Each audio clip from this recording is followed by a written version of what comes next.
যাচ্ছে। নাটকের নাম বাল্য বিবাহ।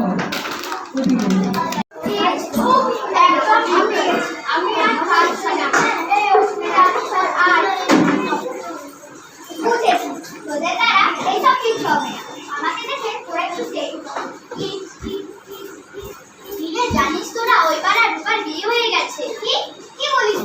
কেমন করে? বারবারের অনেক টাকা, টাকার মোটা। কিন্তু কিন্তু কিন্তু বাদ দিতে তোরা রূপার বরের বয়স 40 বছর। আমাদের রূপার বরের বয়স নিয়ে কথা। আমাদের রূপার বয়স কত নাকি তোরা জানিস? রূপার কপাল লাখে একটা। ঠিক ওর বরের যত টাকা ওকে তো পুরো মাথায় রানীর মতো মাথায় তুলে রাখবে, যত টাকাই হোক না। আমাদের রূপার কম বয়সে বিয়ে হওয়ার জন্য ওর শারীরিক অবস্থা কি হবে তোরা খেয়াল করেছিস? ওই তো কদিন আগে ইসলাম ম্যাডাম আমাদের ক্লাসে সময় দিয়েছিল। আরে ম্যামেরা তো সব কথা বলে, তোর যখন হবে তখন তুই বুঝবি। তোরা এবার থাম তো, আমার একদম ভালো লাগছে। যা তোদের সঙ্গে কথাই বলবো।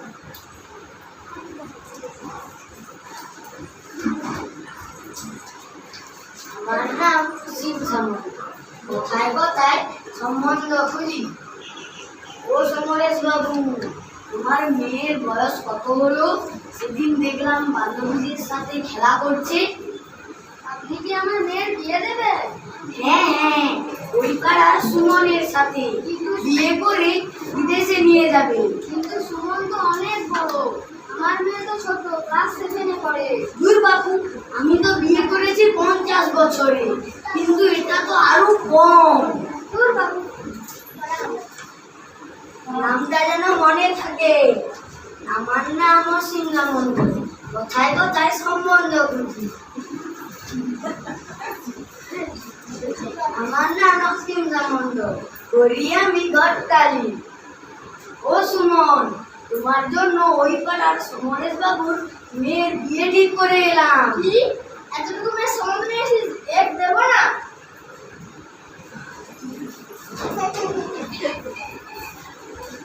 গিন্নি, ও গিন্নি, কি হলো? ডাকছো কেন? এই তোমার মেয়ের বিয়ে ঠিক করে এলাম ওই পাড়া সুমনের সাথে। কি বলছো তুমি? আমাদের মেয়ে তো এখনো ছোট, আর ওই পাড়া সুমন তো কত বড়। ঠিক আছে, আমি কথা বলে দেখছি, তুমি যাও। ঠিক আছে, দেখো। মা, অস্মিতা, এদিকে এসো তো। কি হয়েছে মা? আমাকে ডাকছো কেন? তোমার বাবা ওই পাড়া সুমনের সাথে তোমার বিয়ে ঠিক করেছে।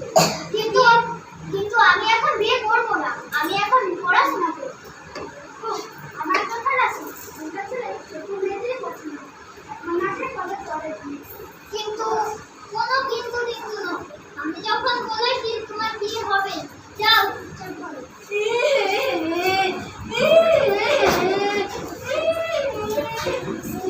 হায় ভগবান, আমাকে তুমি বাঁচাও, আমি এখন বিয়ে করব না।